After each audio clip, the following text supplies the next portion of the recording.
Becky Brennan. I'm one of the family practice physicians here in St. Paul. I'm part of the CARE team, which is the community advocates reaching everyone who tries to promote mental health in rural Nebraska. And we focus on different topics. And we try to provide education and hopefully identify resources as well as reduce stigma for these things in our community.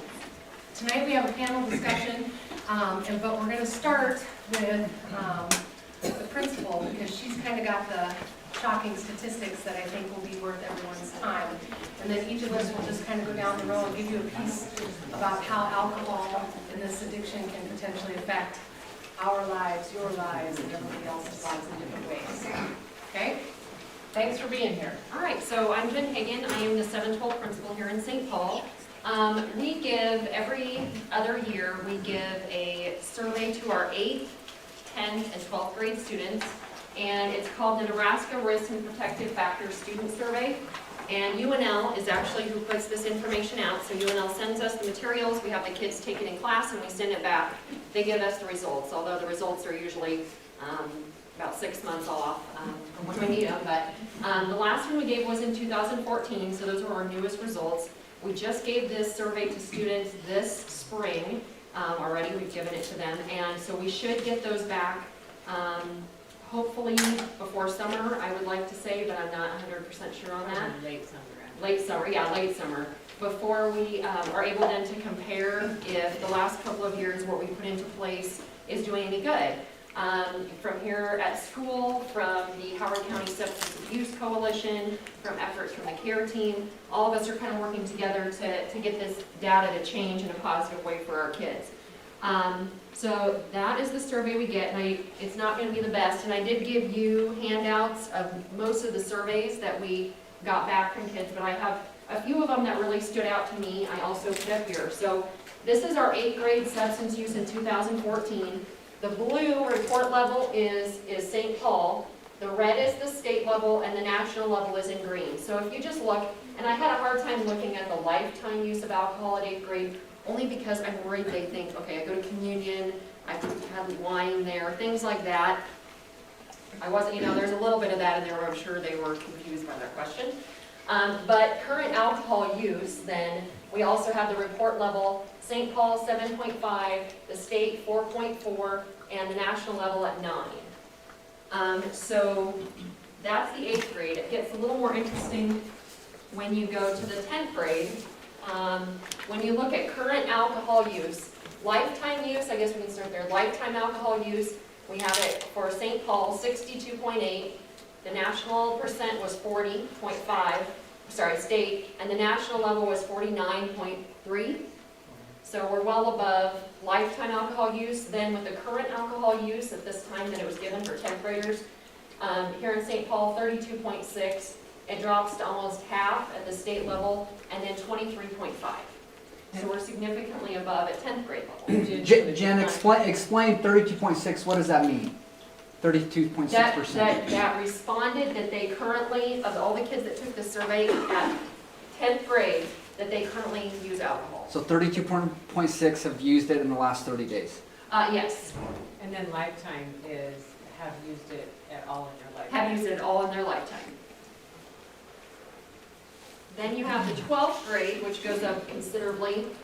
Report level, so any time in their life, 84.2, state level 60, and then 66. We went from current alcohol use, report level St. Paul, about 58%, the state level is about 30%, and the national level is about 37%, rounding in there. So as you can see, we're still well above. Then we go into the types of alcohol consumed. The one that's consumed the most is beer at 10th grade and at 12th grade. You're at 53.8 to 71.4, maybe. It's kind of blurry right there. Then we move on to the places that they are drinking, and the highest percent is the car. So that also goes, along with what Mr. Hoff is going to talk with us about, that the place that they're drinking the most is in the car. And then I think the next highest, I want to say someone else's home without their parents' permission.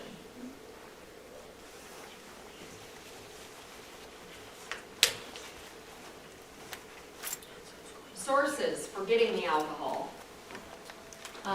Most of them, if I believe right, get it at a party. At the 10th grade and at 11th grade. So most of the time they're getting it at a party, which means then somebody is probably 21 at that party and bringing a bunch of it, or they're getting somebody to procure that and get it to the party. Because the second one is gave someone money to buy it for me, is that right? Yes.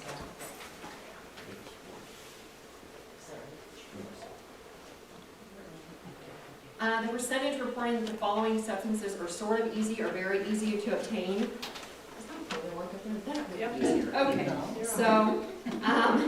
so when we're looking at the alcohol, which is right here, now cigarettes is right there as well. For getting the alcohol, how easy it is, almost 90% of our 12th graders say it's easy or very easy to get.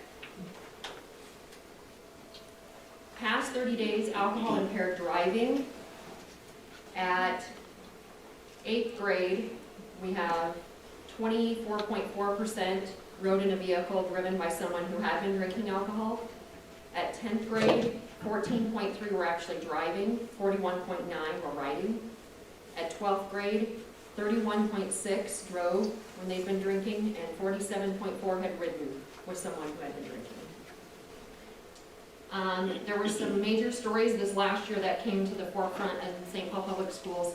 Last year, there was a picture that was taken at a graduated student who was not 21 at their house where this party was taking place.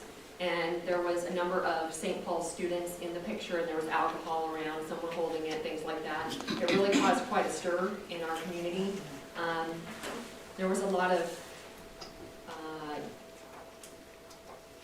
there was a lot of denial that, usually what comes when people go below the line, justifying it, denying it, blaming someone else. And so we ended up with a lot of that, actually, out of those conversations. Then we had the alcohol poisoning of a student that was at state wrestling who had to be taken to the hospital. Then we had a video that got sent to the administration of boys that had gone on a ski trip to Colorado. And that video ended up back in our hands, and it was very disturbing. A lot of graduated students and still St. Paul Public School students. You see them driving down the interstate. There's tons of beer cans on the floorboards as they're driving, and they're just hammered. When you see them in the video. Huh? They bought it at Walmart. They bought it at Walmart. You can see Walmart in the back. Yeah, they bought it. One of the students went in and bought it at Walmart. And they went out there, and there's pictures of them. They had their ski helmets on, and they were bashing each other in the head. And then you'd see a trail of blood to the bathroom where they were trying to fix up their nose, and the kid was just laughing, and there's just blood coming out. Stories from this year. This last summer, we had a number of students tubing down the river, and they got out at Lake of the Woods, went through somebody's driveway, left, how many cans? Over 100. Over 100 beer cans in their yard. Parents were called to come clean it up, and they did, and made sure that they got everything taken care of with the law so that nothing was charged or that nothing went further from that. And Officer Deputy Hoff got to clean all that up. And I actually referred charges on the parents on that case. those are dismissed. They were. And then we had a student this year that was bought marijuana and driving around. And in the last couple of weeks, we've had 2 St. Paul graduates drunk driving and had smashed into, one was the back of another vehicle, and one was through some lawns and a mailbox, and I think, is that right? And then head on with another vehicle. And then head on with another vehicle. Those students are not 21 yet. I don't believe either. And that was just in the last couple of weeks. So those are just some of the stories that continue to go around, and at school as well. Many kids are talking about it as well.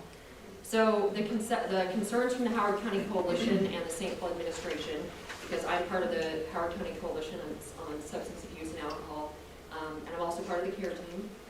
But some of the conversations, these are perceptions of kids from school that share them with me.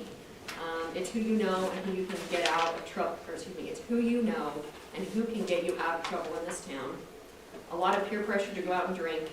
If you didn't go to a party or didn't drink at the party, you'd get a lot of crap from that. Even if they do get picked up for drinking, their parents will get them out of it, or the parents will just let them go. It depends on who you are. Then, I wanted to share with you just what we are doing as a school and kind of in coordination with the other groups. From St. Paul Public Schools, we have a number of awareness speakers that come in, alcohol, tobacco. We had a student, Judge Noakes, I thought this was the best punishment. Judge Noakes worked on a case where a student had driven while drunk and had 2 other passengers, and one of his friends was killed in a drunk driving accident when he wrecked. And one of the consequences for him was to go into schools and share his story. And he was young, he did a really good job, and I thought it was pretty powerful to share what kind of impact that will have on the rest of his life. We also have curriculum that includes alcohol and drug awareness in the elementary all the way up to high school. And then it's a topic that comes up in morning meeting at the elementary level. And at the high school level we have 3B, which is like a homeroom time that's 17 minutes. And we have questions that relate to alcohol. We have upperclassmen that are non-drinkers paired up with 7th grade students as well. And some of the topics relate to alcohol. This last year we had a group of 6th graders coming in as 7th graders that are now 7th graders this year. That I heard over the summer they were leaving their house in the middle of the night, knocking on windows of their buddies. They would get the alcohol out of their parents' fridge. Then they would get a senior boy to drive them around town if they gave them the alcohol, and they would keep some for themselves, and they would hang out. Thankfully, the parents were very aware when the first time they went down and there was a lot of alcohol missing from the fridge, and that was kind of the end of that, so they did a good job in that way. But it also brought to the forefront that this could be an issue. So we had some of those ambassador kids that are my upperclassmen, that mostly don't drink, paired up with those 7th graders to have conversations about that. The care team does a lot through all of their presentations. The Howard County Substance Abuse Coalition had the Grim Reaper project last year where we set up a mock scene, but it was pretty intense. We had both mortuaries, the fire department, the state patrol, the sheriff's department, the police department, EMS, 2 smashed vehicles. So it was very real. Makeup artists, the kids were removed from their vehicles, and it was like an alcohol-related incident. And then throughout the day, the Grim Reaper would come and take a kid or 2 out of a classroom like they had just died of an alcohol-related incident. And parents wrote letters to their child that said, "Today you died. This is what I need to tell you." And it worked the other way too. The kids had to respond to their parents, "Today I died. I wish I would have told you." So it was a very powerful day for the Grim Reaper project. We also, through the Howard County Substance Abuse Coalition, now have a part-time school resource officer. And he does programs as well.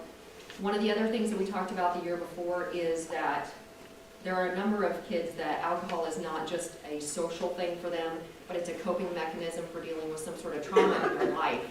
And so what we really wanted to get in place was a place where kids could get some counseling for some of those traumatic events that they deal with.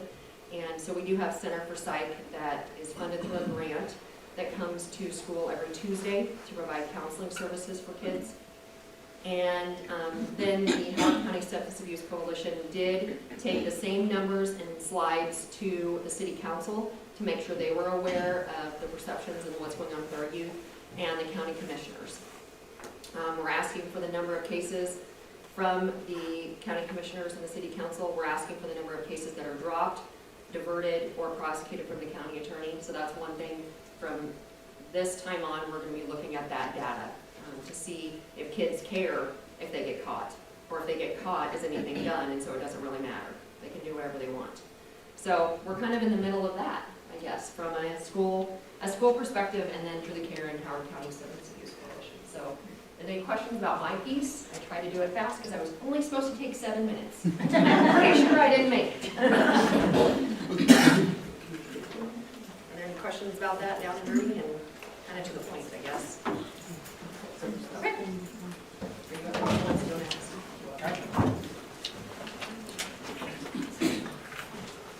Mike Goff, I work for the sheriff's office. I've been here a number of years, and I've seen a lot of things. Usually, everything I deal with is either drunk or somebody high on drugs, it seems.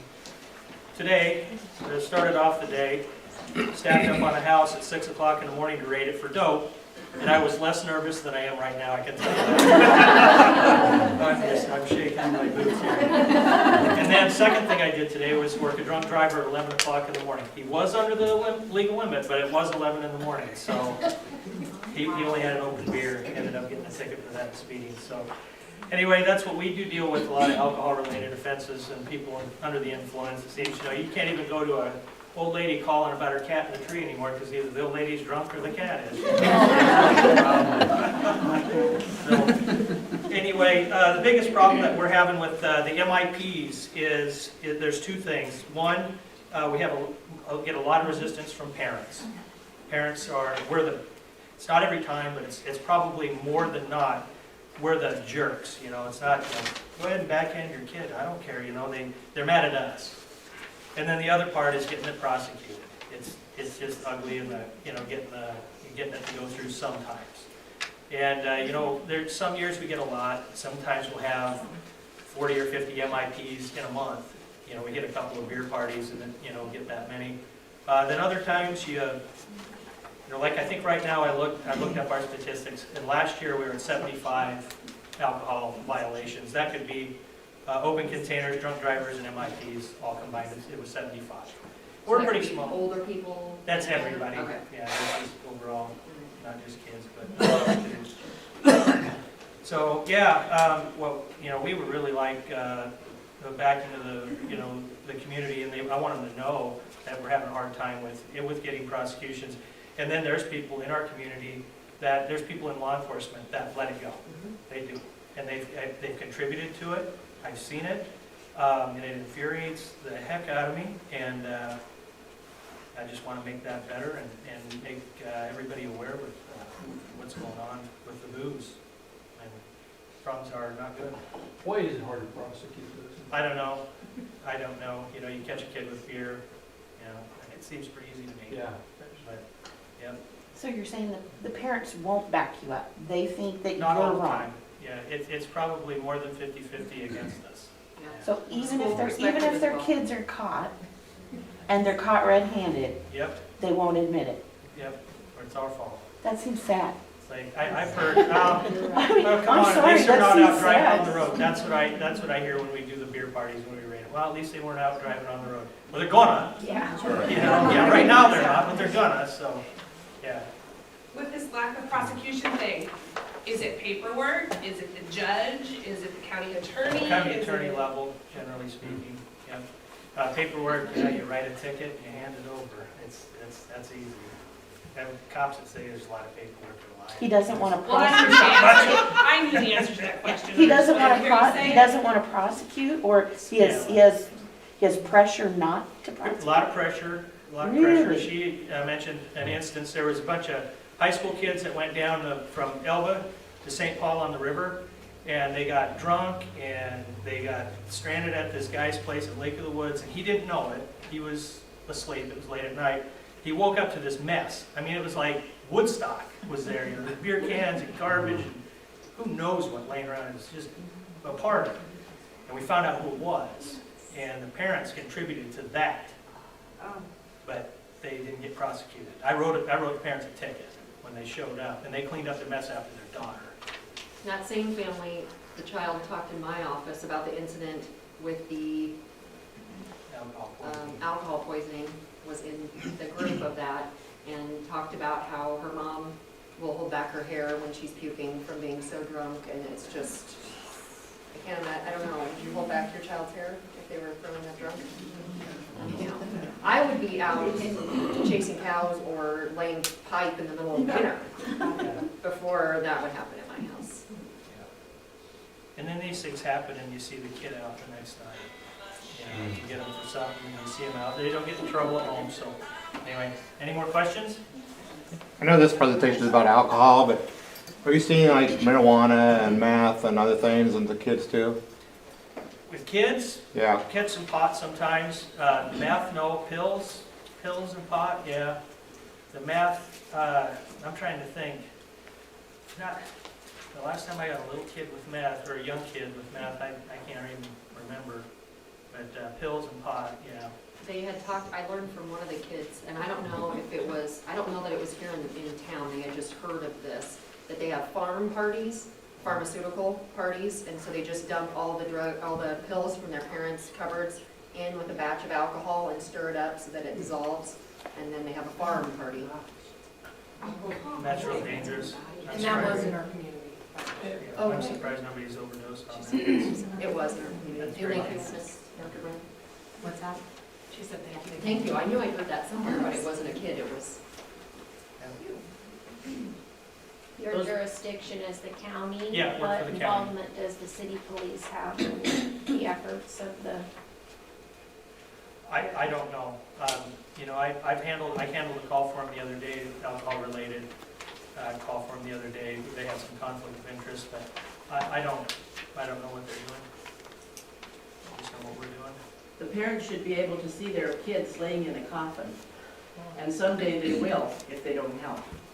Well, I've been standing in court and watched kids snicker about it, and I go out in the hall and I said, next time I have to stand over a dead person because of a drunk driver, I'm gonna call you and you're gonna have to come do it. That's good. I wanna do it. 'Cause I've done that too many times. So how come the city police aren't here tonight? I don't know, that's a question for them. were they invited? No, we kind of pulled Well, somebody from each technically, facet. technically, yes, because Marcus the mail should list. have taken up Steve's place, because Steve Seneca was always and came to every meeting that we had, and we invited Marcus, and he did not come, and he has not come to any of the coalition meetings. He did help with the Grim Reaper. He helped with the Grim Reaper. So he would, I mean, if attending the meetings, then. But he wasn't technically asked to be on this panel. We chose one person from each area, and Mike has just been very involved in this because he's been part of the Central Nebraska Council on Alcoholism, and so this is kind of something I've heard him talk about, so that's how we made that decision. And now he's part of the care team, because I drug him on. Anyone? My name's Celeste Hevlin Pinner, and I've been in the community working with the Howard County Substance Abuse Prevention Team for about the last 4.5 years. And we initially just started to kind of assess what some of the substance abuse prevention needs were for the community, and have moved into a super active, super committed team, and try to work as much as we can in conjunction with the care team, because they do so much good work and so many amazing presentations, a lot of them having to do with substance abuse. So I really appreciate being invited tonight. I co-facilitate the substance abuse prevention team with Connie Holmes, who's the director at the Council on Alcoholism and Addictions, and then I'm a mental health practitioner in private practice in Grand Island for adults and teenagers. And Can I say something before I forget? I squirrel a lot, my brain goes here and there, and I just thought of something I should share, is that Scott Greenwald is also basically on the coalition, and he attends almost every meeting, and he does a super job. Scott Greenwald does a super job, kind of holding up his end, if you will. I had a conversation once with him, and I said, how are you on this alcohol thing? Because I've been hearing, rumors about not getting prosecuted. He said, well, let me tell you this, Jen. I pulled over my girlfriend and gave her a ticket. He did, got her for MIP And I'm years like, that's ago. all I need to know, thanks God. Already stand. So I should, so know that there are people working their efforts on the city police as well as the county, that's a question. Okay, sorry, I will not squirrel with that. And I'm gonna have a hard time with my 7 minutes, but I'm gonna do everything I can. This really short video clip is by Dr. Ahmed, who has facilities all over the United States. You'll see him talking to some adolescents about drug use, and what you won't see, because this is a 21-minute video, is that he does brain scan imaging of them afterwards. And I don't have each of their brain scans, but I have some other scans that I'll pass around that have similar damage to the brain that you can look at as it passes around. And I just wanted you to know who he is. We're going to try really hard to bring him to Grand Island to speak with parents and community members and professionals also here in the next probably year, but hopefully more like 6 months. Just because this issue of the damage that sometimes ends up being permanent, especially in the areas of memory, functioning on the adolescent brain when there's heavy drinking of alcohol, marijuana use, methamphetamine use, or also tobacco and even caffeine. So his standard was 3 or less caffeinated beverages per day. Anything above that for the average teenager adult is going to actually stress the brain enough that it's going to either increase activity so much that there's going to be damage or decrease activity. So Is there a size limit to those 3? that's a whole other presentation. So anyway, I just want to do a quick intro here and then just give you a little more information and we'll pass it on. So.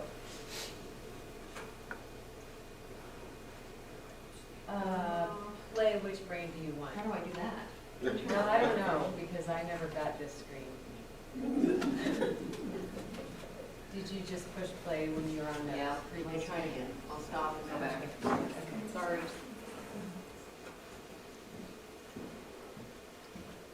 We'll just start.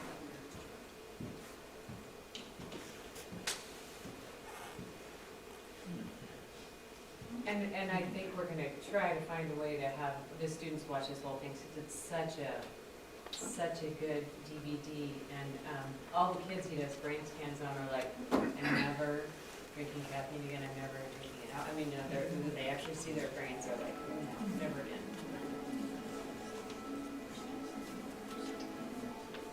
Of course, if you have addiction, you want to do that, but it's hard.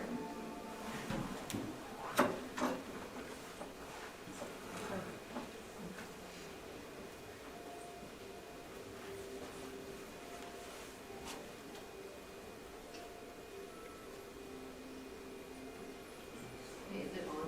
Yes, yeah, there, just click on that and then, there you go. Okay. Did you get the lights, Mike? Oh, or whoever's got that. Ecstasy, anything I could get my hands on as well. Prescription drugs, liquid acid, heroin, cocaine, Percocet, Vicodin, Valium. I mean, God knows whatever the marijuana was doing. Your brain at 20, I would think this is a 70-year-old's brain. Teenagers that don't have no clue that when they're smoking pot, they're actually damaging their brain. Everything that I saw in school about it, I found out one day that adult children don't have anything. When your brain works right, you work right. Like you just be able to keep on. What we're looking at here is a healthy brain. I'm just worried that my brain is elevating young and they're never coming back. This is a cocaine brain. So the real question is, which brain do you want?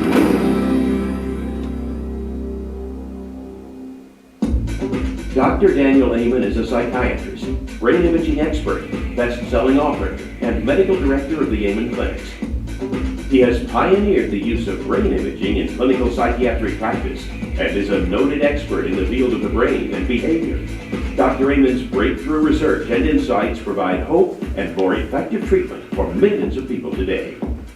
I spent the last 14 years of my life looking at the brain. We've done 21,000 scans. And one of the first things that I learned is that toxic things like alcohol, drugs, nicotine, much caffeine actually lower overall functioning in your brain. Most people never ever learn that their brain matters, that the actual moment-by-moment functioning of the brain matters. So what we're going to do today is actually talk about the brain with a number of kids who've done drugs, kids who haven't done drugs, and what you'll see today is that when we image the brain, we can actually demonstrate damage to the brain. I mean, so it's really clear why you shouldn't use drugs. It's because they damage your brain, and we can prove it by looking. My first experiences with any type of drugs or alcohol Yes. were cigarettes. Cigarettes were the first thing that I was introduced to. I was actually good. So I just want to point a couple things out on these brain scan images. these two sections, into as I pass them around, this is 2 years of marijuana use of a 16-year-old here. This is 4 years of alcohol use of someone who's 21. And these are both heavy usage. This is methamphetamine. This is actually smoking cigarettes. So I'm going to go ahead and pass those around. And this second one I'm going to pass around is marijuana. So very, very interesting brain scans just to take a closer look at. And then I just want to give you just a little more information before we pass on and let you know that if you're a total nerd like me and you want to know in detail about the brain and how it affects your adolescent, this is your cheat sheet right here, and we have several copies up here. So feel free to grab this if you want more details, because here's my guys.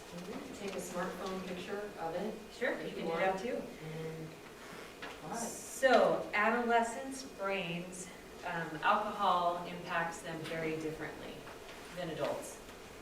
In several ways, people who began drinking before age 15 are 4 times more likely to become alcohol dependent than those people who wait until they're 21 to start drinking. And actually, we've had this research for a while, and it's one of the reasons they changed the state law of the drinking age to 21, for very good reason, based on research. Teens also tend to be less sensitive than adults to alcohol's sedative qualities.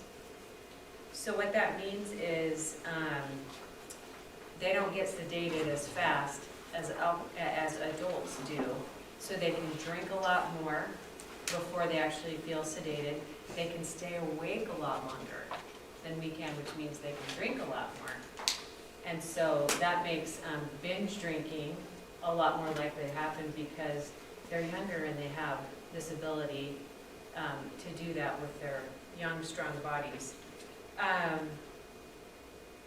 Then I also want to talk to you just briefly about nicotine, because this is actually, when I found this research last week, this is the first time I've ever read this. And I was like, whoa, gotta take this to the care team. The differences between adolescent and adult smokers. Nicotine results in cell damage and loss throughout the brain at any age, but in teenagers, the damage is worse in the hippocampus, which for us nerds is right here and controls memory and learning. We're talking about tobacco here. Compared to adults, teen smokers experience more episodes of depression and cardiac irregularities and are more apt to become quickly and persistently nicotine dependent. Then also drugs like cocaine, methamphetamine, that target dopamine receptors. Permanent damage to these neurons can happen if your children start to use these drugs, before their brain is fully developed. And the importance of that is dopamine is the feel-good chemical in your brain. And so you really don't want to damage those because there's enough else that happens in life that damages that for us, correct? Yes, that's what happens. So, this sheet that you can sure come up and take talks about all the different parts of the brain that alcohol affects and how it's different in the adolescent brain, okay? Then just a couple long-term and short-term and a couple PowerPoints for parents in talking to your teens and making those connections with them.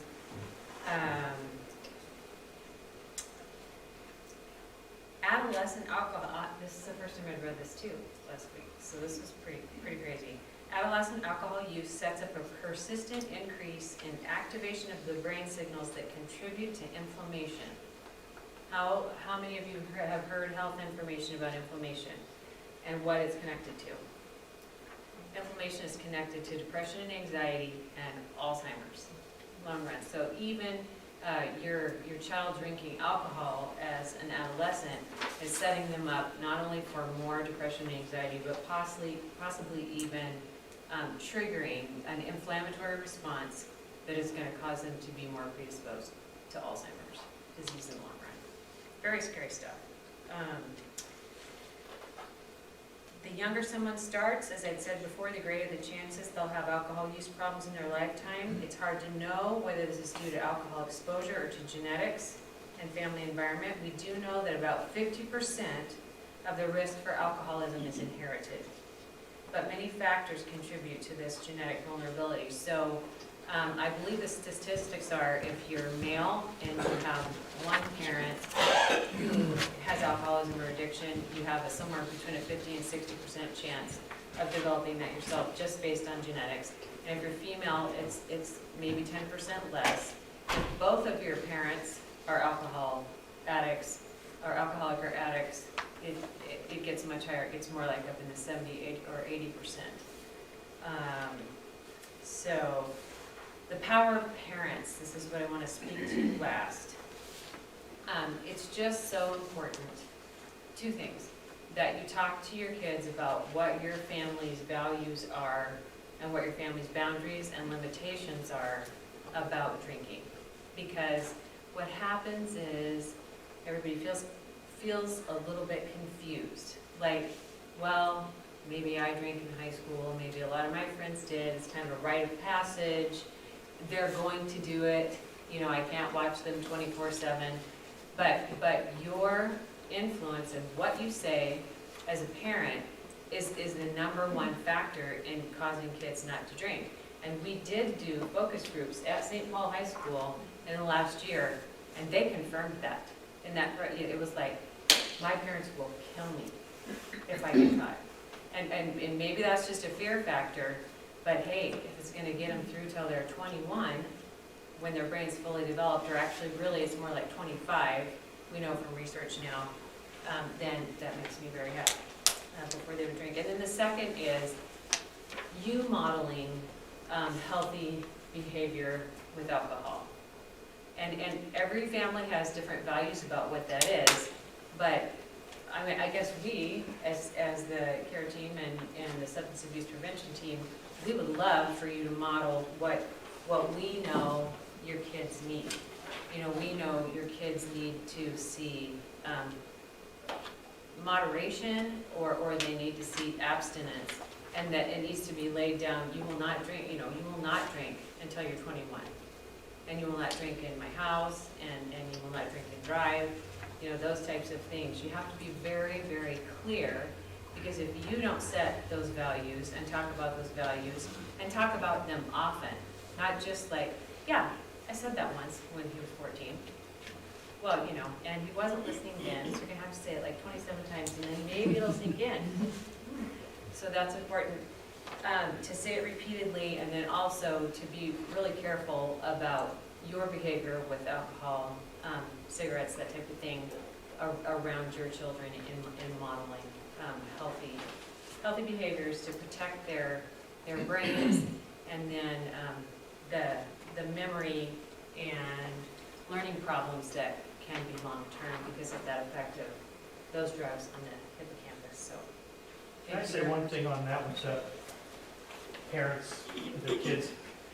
At the wrestling thing last year, when the alcohol poisoning event happened, the parents rented or got rooms in this hotel and got their kids rooms in this hotel. That doesn't make sense to me. They had a party. That's a shocker. That's all I had to say. Because they weren't under supervision. Yeah, and always know, always ask where your kids are going, and always know where they're going and who they're with, and know if their parents are going to be there, and know if there's, ask him, is there going to be alcohol there? And you should all have Life 360 on your phones to know where your kids are at all times, no matter what. Life 360. But I've seen events where you were talking about parents at one. I've seen it where we went traveling with them, and the parents, they can't walk back to the rooms, and the kids are in the rooms all by themselves after an event because the parents are downstairs drinking and come back up. They're totally smashed. These are little kids. So, it's still going. You were giving an example of if your parents are predisposed. It's very close to my heart because my dad was adopted he was taken away from his folks at 5. His dad died of an alcohol-related accident. He was an alcoholic. And when his dad died, his mom became an alcoholic. And they took all 5 of their children from 9 months to 6 years of age. There were 5 of them away. And you talk about modeling and what's in biologic. So there's 5 of them. 2 of them ended up alcoholics. 2 of them ended up not. One, her brain was totally, she has the mind of like a 6 or an 8-year-old because of stuff within the family before she was taken away. But it was modeling, but it was also, I mean, they were adopted to all different families. So what they were predisposed biologically was one thing, and then like my dad and his sister, one of his sisters, they were abstinent, so they learned, so they did not drink. The other 2 were that they were in moderation, and both of them, well, one was abstinence and she became an alcoholic. The other one was they drank at the lake all the time, and he has not died from it, but he has poisoned himself that way. And that's from 5 kids in one family, all being adopted to separate families from alcoholic parents being taken away from them. You know, and I did want to say just really briefly, I've been practicing for about 17 years, and I do notice a difference in functioning of the people's brains who say, you know, I have a history of alcoholism, alcohol abuse, or drug abuse. I do actually have to modify how I do therapy or what I do in therapy sometimes because of the reduced memory or functioning. You use a lot more, do a lot more things in session and a lot more visual types of things, and so I do see those effects in adults, and it doesn't mean, you know, they can't get a job, but it may mean that they you know, were never able to, they wanted to go to college and they weren't able to do that because of that functioning. The kids weren't exposed to it as in they didn't drink, but I mean, they were still predisposed Sure, to it yeah. through their genetics, even though they didn't grow up with those parents. And I'll tell you what my mom told me, because we have so much alcoholism in my family. She didn't tell me this until we were driving to college, and she was like, oh, by the way, I do this whole history to somebody at the school, or, you know, and I'm like, okay. And she's like, oh, this person is alcoholic, this person had nervous breakdown, you know, and she's going through it. She's like, by the way, you can never drink anything. But I was, you know, she was trying to help me to understand that I can't, you know, and that I couldn't afford to do that, because she did understand that well enough to know, and of course I didn't take her very seriously, which is very unfortunate. But I eventually figured it out, you know, and how serious that was. But it is, you know, it was hard for me to, you know, and it's hard for them, and it's hard for our kids, you know, when we sit down and talk to them to think it's really that big of a deal. And that's why I just want to stress that you need to say it several times, and you need to talk about it in a very serious manner, not just in passing, or, you know, and about it being a value, and you want to protect them and their health. So, thank you very much. Just really quick here, Megan, oh, maybe she's coming back in. She is. Okay, has started an Al-Anon family group, which is for family members who have a child or a spouse or a grandpa or anyone in your family, or who's a friend who has alcoholism or addiction. So that is on Monday nights, 7 o'clock every Monday, correct? And so we may have Megan at the very end just talk just briefly about it in case you know of someone or have that need yourself, because that support is right there in St. Paul. Well, your ears burning while you're out there. You know, my bladder was. I just mentioned Al-Anon. Yes. And so I have a few flyers in my car. So if anybody wants information or contact, please talk to Megan, or I have some Yes, flyers. there are some brochures over there. Oh, there are. Okay, awesome. I don't know if you gave a little bit of background about Al-Anon. Yeah, go ahead. You know, thinking of the people that are talking about family members that have this, whether they still drink or not, it's a family disease. It's still going to trickle down the generations and how to deal with it. I have no kids, so my goal obviously, probably a lot of people, is setting a good example. And there's alcoholism on my husband's side, and, you know, drinking more than I know of, but dealing with those behaviors is it's a whole other situation. So it's teaching me to deal with that, cope with that, set good examples, and all of those things. So we love how more people in the community come. We just know Monday nights at 7. And it's just a very hard thing to get started in this community, unfortunately. And children and them. There's a group, Celeste, you can probably help me more with that. There's actually Alateen that I heard has restarted in Grand Island. My kids are a little bit too young for that, they're 6, but there's other programs, but it's definitely a great program. 12 and 14. They do the perfect age, and I'm not sure what night it is. CNCAA would have their programs that would be. It's my dad from the country because of math.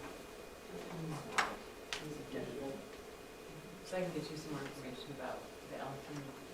And Michael's the one I'm worried about. And Eleanor would be a great thing for you to come to also and help me with that too. So everyone is welcome to that. It's in the paper also. Thank you. We're gonna keep going because we are gonna keep you guys here too late. I'm gonna keep this very brief. I did make a handout, so this is kind of the high points. I just wanna hit a couple things on here that have been touched. Genetics are responsible for about 50% of the predisposition to alcohol use disorder. So again, that's what, obviously this has been talked about. I wanna just mention some of the medical consequences of some of this unhealthy drinking. You know, Celeste kind of covered the stuff on your brain, but it affects so much more. Unfortunately, the part that is very hard to forget and is burned into your brain forever is the trauma and accidents that we have to be part of. Unfortunately, telling someone that their son has died because someone who is under the influence just killed them in a car accident is one of the worst things that you could ever have to go through. Telling someone they're paralyzed because of alcohol-related car accident is burned in my brain forever. I didn't sleep for weeks after that, and it's something that it just still haunts me to this day. I mean, it's a horrible thing. I think back on, I drank, and I look at those behaviors, and I think, oh my gosh, I mean, this could be any person. And for me, being in this community now for 10 years, I mean, something that you'll never forget. So that's obviously one of the biggest parts of my job and how alcohol relates to it. But there's so many other things. The anxiety and depression that come from family members of people who have alcohol problems are huge. And them themselves, alcohol and depression in people with alcohol. Alcohol is often what they're using to treat themselves. But then the family members are dealing with it as well. And so that's another way. High blood pressure, very common in alcoholics. Somebody's been out on a binger and they come in, their blood pressure is 180. You ask how much they had to drink within the last couple of days because that's often a sign. Cardiovascular disease is obviously much more common in alcoholics. They die at much younger ages. Alcoholic cardiomyopathy, their heart gets big from the alcohol. So it has huge impacts. Very common reason for atrial fibrillation or an irregular heartbeat. And so those are big things that affect your day-to-day functioning and work. The nervous system neuropathy, like the lack of sensation in your nerves of your feet can be caused by alcoholism. The cognitive decline and dementia that she mentioned. Stomach-wise, heartburn, gastritis, stomach ulcers, those are huge after the holidays. People go on bingers over the holidays, so they're in the ER with chest pain. That is really because their stomach and esophagus are raw from all the booze they drink. And so that's a big one. Low sodium is something that can cause seizures, and that's because of too much alcohol intake. You know, when you drink, your sleep is very disrupted. You do not get good sleep when you drink. People think they pass out cold for hours and hours. Well, guess what? It's a very light sleep. It's not deep sleep. It's very poor sleep, which is why you're very tired the next few days. Cirrhosis of the liver, obviously, is one of the big things from long-term chronic alcohol use. Bone marrow suppression is things with alcohol just doesn't even allow the cells in your that make blood do their job because of chronic alcohol use. Cancers, things in the mouth, throat, esophagus, liver, those are again most common sites where it's touching. And so what we watch for, kind of signs and symptoms, is some of that sleep disturbance. Again, heartburn and gastritis are common, those elevated blood pressures, liver enzymes. People have screening on their life insurance policies, and they get what's called a GGT, which is a liver enzyme. And guess what? You can be denied life insurance if that GGT is elevated, because you can say you don't drink, but if your GGT is elevated, you do. And so it's something that can be picked up. I've had people not get life insurance because of that. So, and it's not something you're aware of when you're being tested. And if you haven't drank in the last 24 hours, it doesn't matter. It's still going to be elevated. And then withdrawal. Alcohol withdrawal is actually deadly. That is one of the diseases that is deadly. You know, you can withdraw. Marijuana is not nothing. Even cocaine you can usually get through, but alcohol withdrawal can be deadly. You stop abruptly and it can lead to seizures, it can lead to coma, and it can lead to death. And that is something that it's hard to believe, because alcohol is the most common used and easily accessible, but it is definitely one of the things. So I just wanted to touch those main medical problems, and I'll answer any questions, but I'm going to kind of keep mine brief. Awesome list. Just the main medical things, yep. Okay, I am Mike Fowler. I'm the pastor here in town at River of Life Community Church. I can just tell you personally, alcoholism has affected my family. I've watched generations on both sides of my family, heavy drinkers. I mean, to the point that that's the only way they got through their day. And to the point that my brother, at the age of 17, I nearly lost him because of an alcoholic who was drunk driving. And you think, well, there's all these measures to keep people from drunk driving, and it's so inaccurate. This man had a breathalyzer in his car, and every 2 hours he had to breathe into the breathalyzer. So sometime, by the time he breathed into that, in a 2-hour period of time before he had to breathe into it again, he become 4 times the legal limit in a 2-hour period of time. And he hit my brother head on. He was in a 70 model Chevy. It drove the engine completely beside him, smashed the truck up, rolled it down a 60-foot embankment. He just had a lap belt on, nearly lost his life. And at that time it was a good wake-up call, because my brother, he liked to go drink. He was like these statistics we talked about. Snuck off at some friend's house. You know, their parents weren't home, or they were home. They had a beer or two, and he always thought he was hiding it from my parents and whatnot, but he wasn't. We knew. But after that wreck, changed his life. I mean, physically changed his life. He had some complications, but he saw, you know, just a 2-hour window, folks, 2 hours. And this guy was 4 times the legal limit, and didn't take his life. He was too drunk to take his life. That's what the paramedics and doctors said. He was so drunk that he was able to basically become limp enough to absorb the impact and live through it. But beyond that, my life's been impacted lots of other ways. I played lots of high school sports. One of my best friends, named Tommy, he was an alcoholic. Tommy was your star athlete. Couldn't ask for a better athlete than Tommy. Tommy partied hard every week. I wouldn't go to parties, that wasn't me. But Tommy did, and Tommy'd tell me about them. Tommy went to a party one week. We had just finished our football season. We were district champs. We're getting ready to move on to regionals. And I get a phone call in the middle of the night from Tommy's mom. Tommy's dead. Tommy went to a party. Tommy was multiple times over the limit in alcohol. But the thing is alcohol is not what killed Tommy. Alcohol became the gateway drug, and that's what hadn't been said here. Alcohol is a gateway drug. That night, Tommy tried cocaine for the first time in his life. He was too drunk to know any different. He snorted a line of cocaine. He left there in his brand new Camaro. He hit a telephone pole at 90 miles an hour, killed him instantly. And I've had all these things in my life. I've been in ministry now 23 years. I've been, like she said, where I've had to tell the family members, I'm sorry, you've lost a loved one. I've been at the hospital when they passed away. I've had been called here even from the funeral home directors, can you come do this funeral? This person is not from our town, and they had this alcohol-related death or whatever, can you come take care of this? And I see it left and right. 23 years, I've seen more young people die from alcohol than I've seen older people die from alcohol. And it all stems to the parent, and that's the part that I want to address tonight more than anything is the parent. The parents have to take a role here. I'm going to stand here in front of you and I'm going to tell you abstinence is the only way. As a pastor, I'm going to stand before you and tell you abstinence is the only way. But I want to just touch on some things here.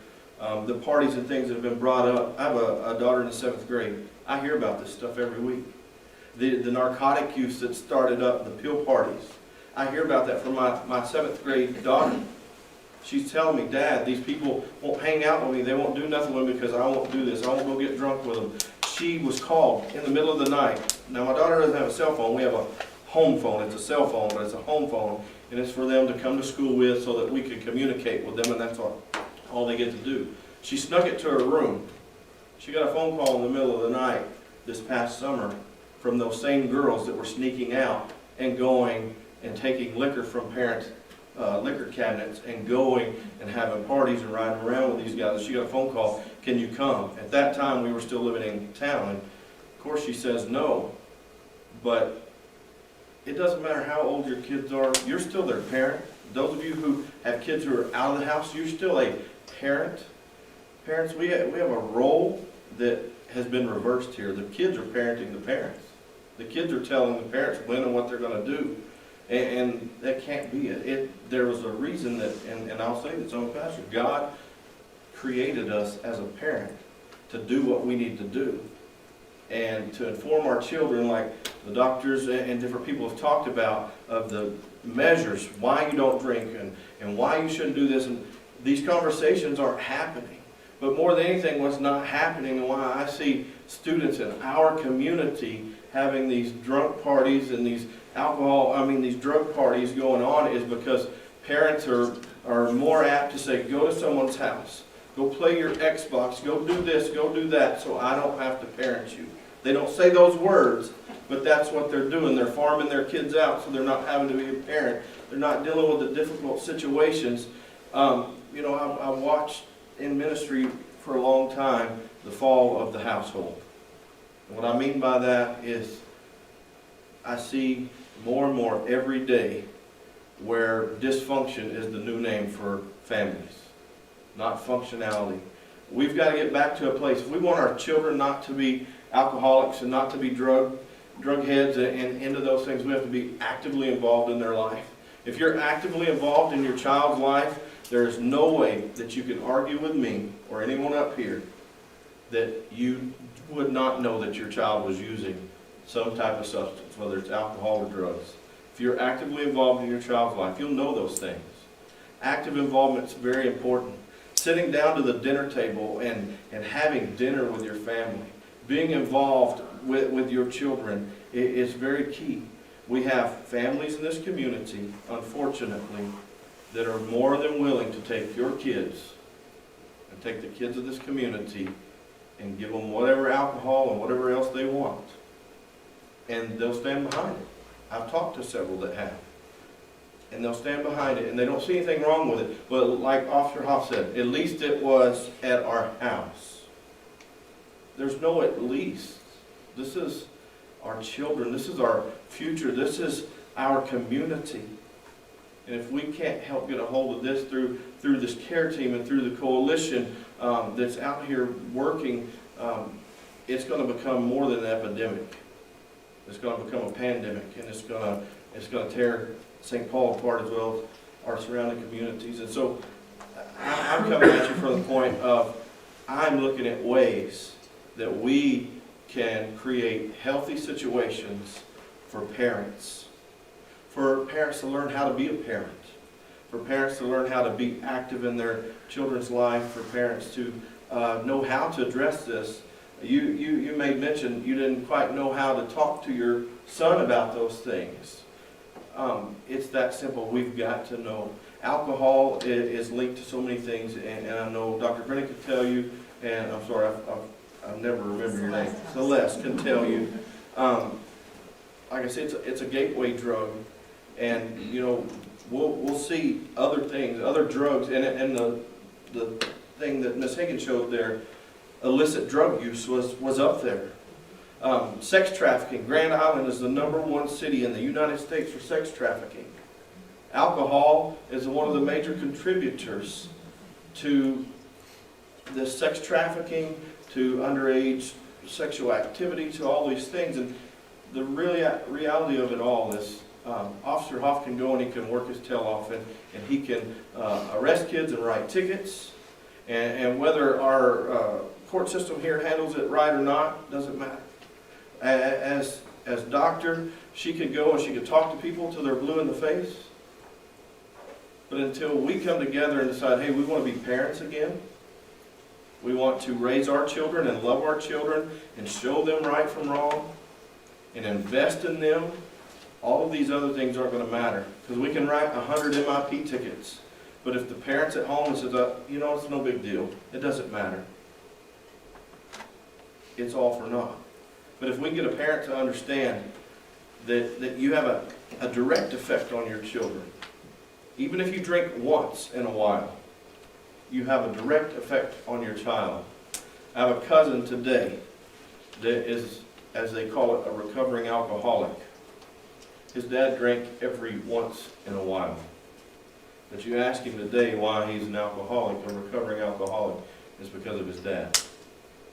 Because it started as every once in a while for him. And then it became every day. And he ended up like my friend Tommy that I told you that passed away. He was drinking 1 to 2 cases of beer a weekend. And driving.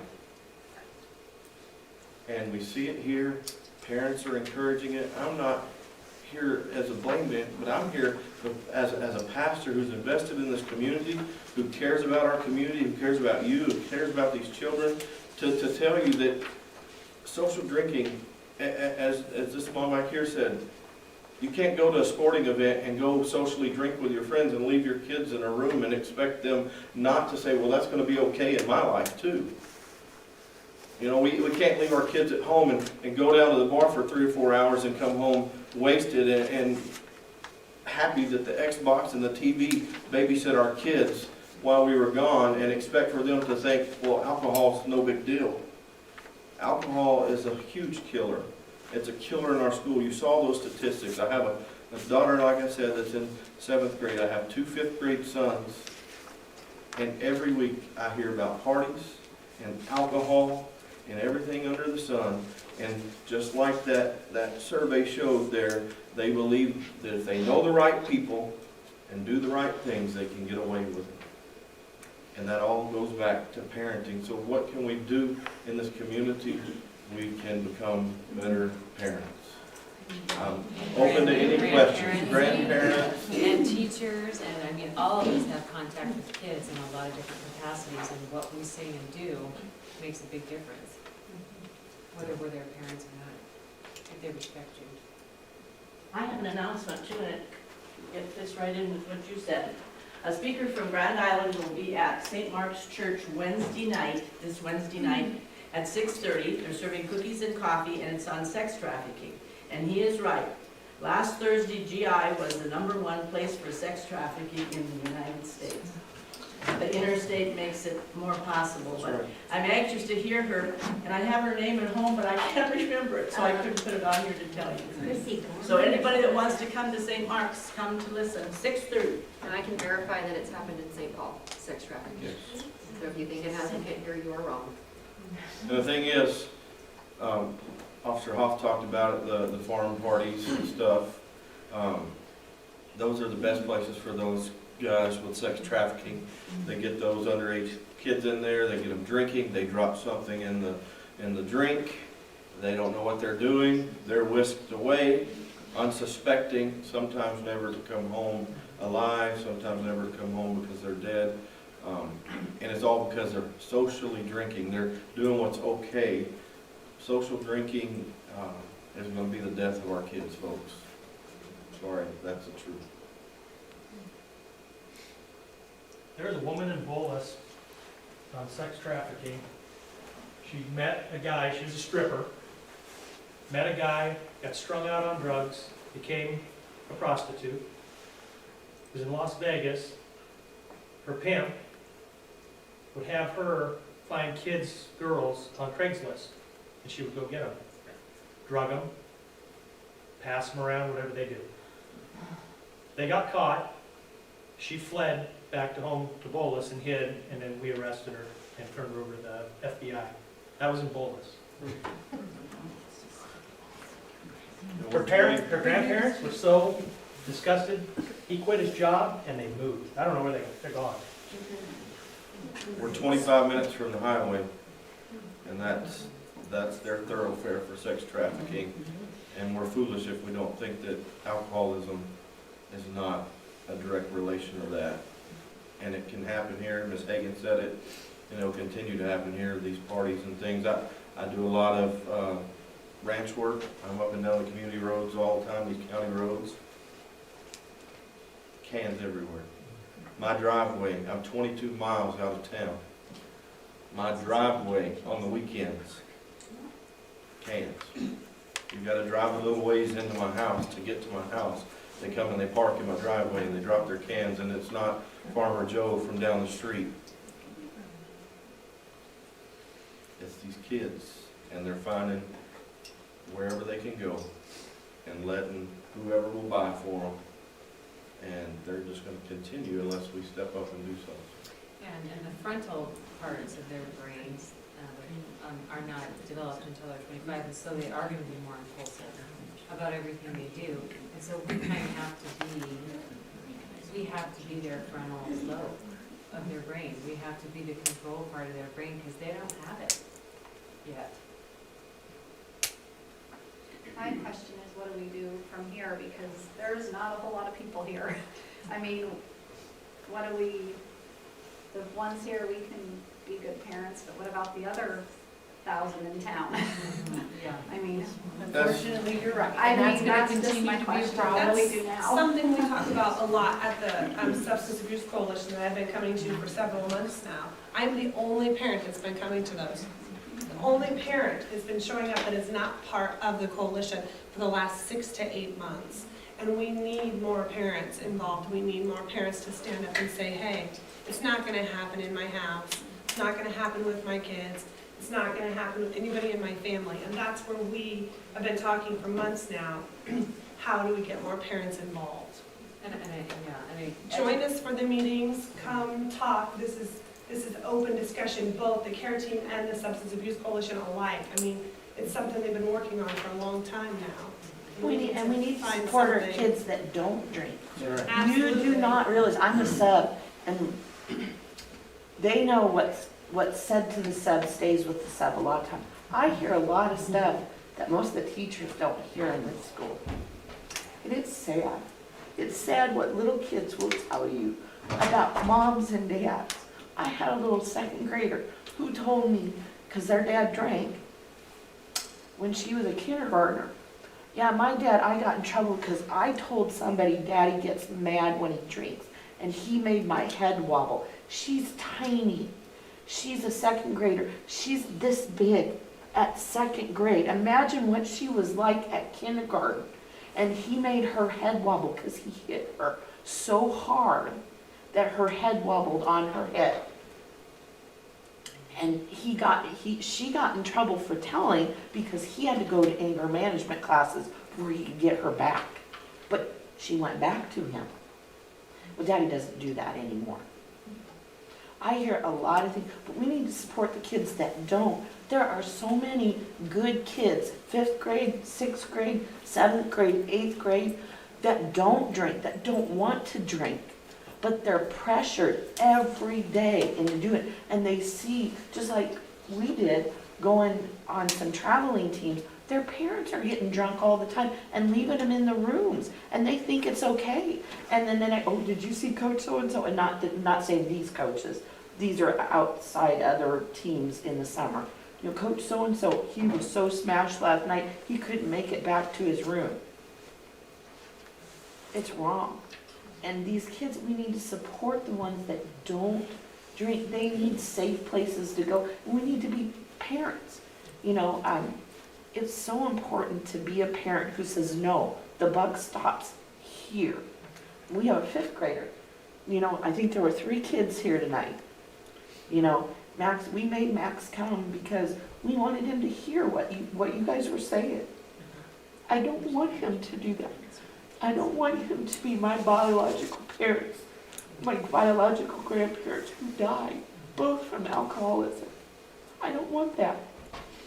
Yeah, it's such a complex problem, and so there isn't like one magic bullet, but it's a combination of maybe being part of the coalition and Yeah. or care team, and, you know, and bringing your kids here, and going to sex trafficking, you know, educating yourself more and more and more, tracking your kids very closely. You know, if there's ever any doubt about, you know, your kid being honest with you about where they're going and what they're gonna be doing, who's gonna be there, just say, you know, unless I get to talk to the parent and have a direct phone conversation with them, you can't go. You know, whatever, I mean, it's tough to be the hard nose all the time, but, I mean, as you can see, there's so many issues that are even creeping in on a small, safe, rural Nebraska community that are huge, that are very dangerous, you know. You know, you asked what can we do? Well, I think the school does a lot. I think they do. We don't always know what that all is, but there is a lot of programs in the school. But until we build on that, so like tonight, you know, there's a presentation coming up at the end of March 20th, and, you know, tell your friends, you know what, I think you need to come to this presentation tonight. I think you need to hear this. That's the only way we're gonna get this to go further, because you're right. It's the same thing no matter what kind of presentation we put on. It's the people that don't necessarily need to hear it that are here, unfortunately. You know, it's the people that need to hear it aren't here.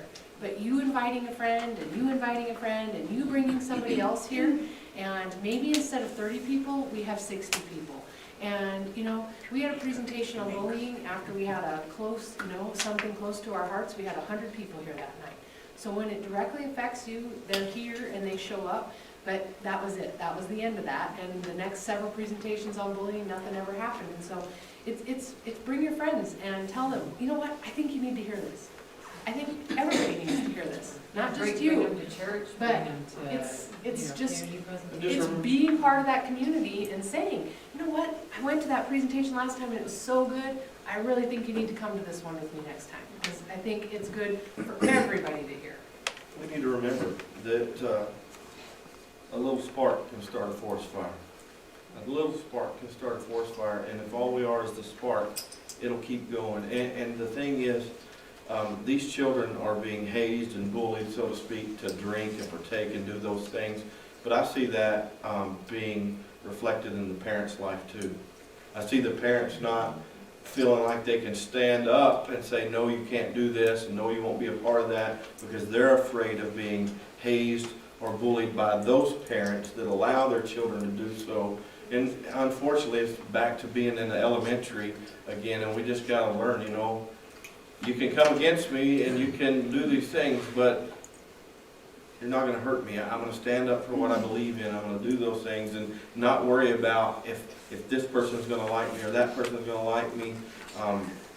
Honestly, if they can't be your friend because you stand up to support your children not ending their lives and not terrorizing their lives and tormenting their lives through all these other things, what kind of friend are they really to you? And if nothing else, maybe your sons are gonna be a good friend to my son and convince him not to drink. You know, if your son can be a good influence on my son, then this was worth it 1,000,000 times over. And so it is just, you know, I ask myself this question every day as I'm trying to raise a good kid. I have seen a person who has gone through high school here and was an amazing person. You know, the person that never drank, smoked, no premarital sex. I mean, this is like the perfect person. And I ask myself every day, how did you do this? Her parents, drink, smoke, party, hardy. And I just don't get it. I don't understand it. I wish I had that answer because I want it. I want it for myself. And that's why, so it's just that one person to apply that right, because I think honestly, it's more your peer relations than anything else. I was And just so gonna say, the if main you thing, have the right yeah, friends, besides I think parents, you make making sure they make the right friend choices. the right friend choices, Yeah. and that needs to be you needing to You be need part to of know those what kind choices. of family they come from. Right, because Yeah. I think that has a giant impact on what decisions those kids are gonna make. We can talk and talk and talk, and I do think that's super important. And I'm starting talking in 4th and 5th grade for sure, that you need to start laying down those rules, because they are listening. And I hopefully will be laying down those rules when they come in for their school physicals and telling them that this is not okay. Smoking, drinking, wearing your seatbelts, all those things. The more they hear it, the more they're gonna believe it, and the more it's going to hopefully, like I said, impact the next person who is then going to make a difference. So, it's all those things. Well, you know, a lot of parents want to be their friends or best friends, and they can't. They're the parents, and they have to Right. make sure what they're doing. But a lot of parents are like that. They Right. want to be friends with these. And I'm not saying that they shouldn't be friends with them, but you know what I mean? They don't Right. treat them like a daughter or a son. They treat them like their friend, and that doesn't work. So we're talking about a community social norm that's more pro, underage drinking and binge drinking among kids and adults, that's what we have here. It's more pro that, from what I'm hearing from everybody. And it takes a number of years to switch a community, and that's one of the goals of the coalition, is to change around that community social norm so that it actually becomes more popular among the adults and the kids to not drink. But that's a pretty long transition to go from, do you understand, it's not like there's any one solution. You have to keep chipping at it from school and from the doctor and from church and that's why I said earlier, every single one of us has contact with kids and has influence on kids in one way or another. And you have to really watch yourself. Don't speed, don't cuss, don't drink, whatever it is, because our kids are watching what we're doing. Sometimes it's talking to your nieces and nephews and your grandkids, because it doesn't always sound as good from the mom and dad as it does from the cool aunt or uncle, or, there's a different role. And so you can have that influence on those kids just as much as you can on your own kids. And I think that's just as important. Or your kids' faith. And so, oh, that doesn't sound as bad coming from you as it did coming from my own mom. So host a big non-drinking social party for your kids and their friends that don't drink. I mean, that's one thing we haven't done much in the coalition, is to do, drug-free activities for kids, but it's something that we do want to do more of, so that, there's something really fun for the kids who don't drink at all to do once a month at least. I think it'd be neat to get parents, and there might be people in this room even that would throw eggs at me, I don't know, but how about we don't have alcohol at our kids' graduation parties? Yeah. I know. That's probably what social. I am 100% for that. Yeah. And I am 100%, that is always something that I find so counterintuitive. That I Who's think the is- party for? Yes. And all you can do is do that yourself, and with your close friends, say, well, we won't have, we're not gonna have alcohol because of this, and this, and then hopefully that just keeps spreading out. But we all have to take that stand. And one thing, I guess, from a school's perspective, which hits on that same piece, is that we are trying to empower the kids that don't drink to take the leadership roles. So as far as the ambassador group goes, the kids apply for that, and the teachers vote on the kids, and they hear everything. So they know at what party, at who, they know. So they know who they're going to vote for, and the teachers all talk. I mean, they know who does what. And so the ambassadors this year, I have 14 of them. Canel's son is one of them, and I just talked to him today about drinking in our community. And one of the quotes that was up there was from your son. And I need to empower them because they are the leaders of the next generation, and so that's why they are all paired up with every 7th grader. So they all have groups of 5 kids that matter to them. And there's some really deep and heavy conversations that are being had by those upperclassmen, those ambassadors with our little 7th graders, because that's the generation that I can most directly impact through those kids. They're gonna hear me, but they're not gonna listen like they're gonna listen to Carson Morgan, and like they're gonna listen to Noah Harehill, and like they're gonna listen to Clara Beatty, and, that's who they're gonna listen to, and that's who they look up to, and so that's why we're making that connection to have, and we've directly talked about it with the ambassadors, that this is what's happening in this group, and I need you to take a stand and tell them what's right. Clara stood up and said to the whole group after one of those conversations happened, just what she had learned, or the student said, I asked the students, 7th grade students, what ambassador did a good job of explaining this to you? And Clara's group raised their hand right away, and I said, okay, Clara, I want you to announce to everybody what it was that you said to your group, and she said, well, it's a lot like cheating. If you're gonna do it the first time, they're gonna expect you to do it again for them the next time. So if you give the answers to this kid, they're gonna expect you to give those answers every time. If you go to this party, and if you do these things, they're gonna expect you to go back.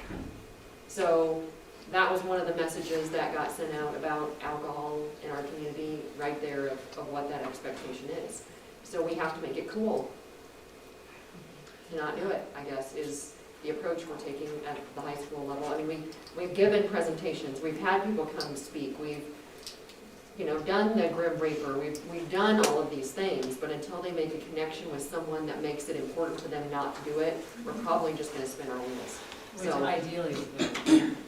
yeah, ideally it's their parents, but we're gonna have to steal the wisdom of the good parents that are going through those ambassadors to help the 7th graders as they go.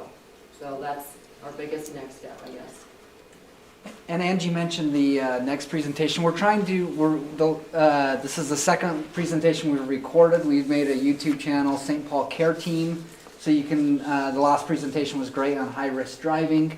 This one will be up on there soon too. And then I think we're going to try to put them on the hospital webpage.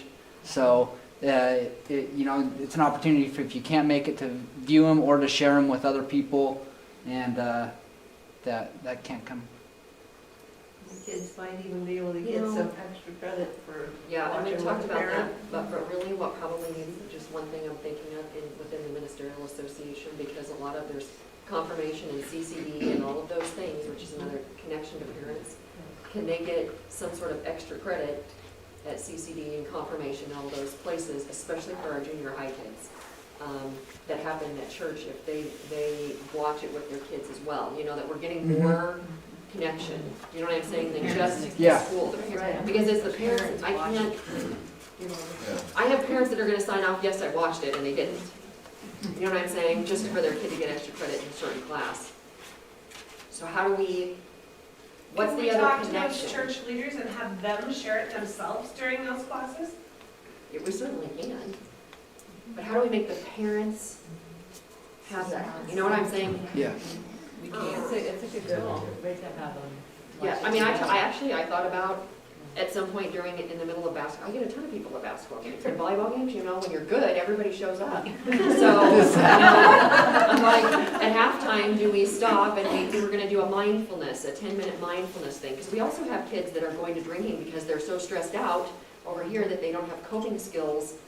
And, it worked for them, and these kids say it works, so I'm just gonna have a beer and see what happens, just, relax, and then it feels good. So, I don't know. And like Mrs. Piter says, if you dress them up in a skirt and have them sing, they'll come to everything. I mean, you see our elementary programs, there'll be 1,000 people there. It's like, okay, how do we use that to our advantage?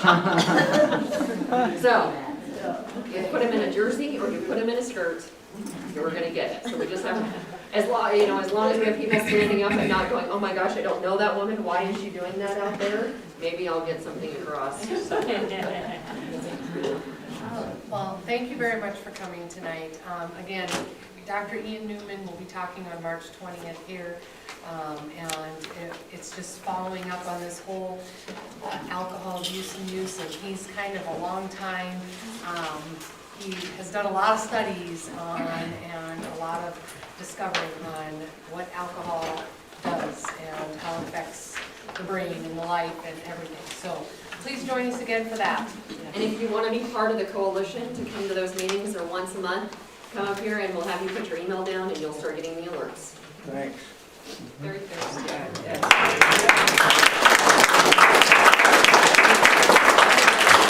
Yeah.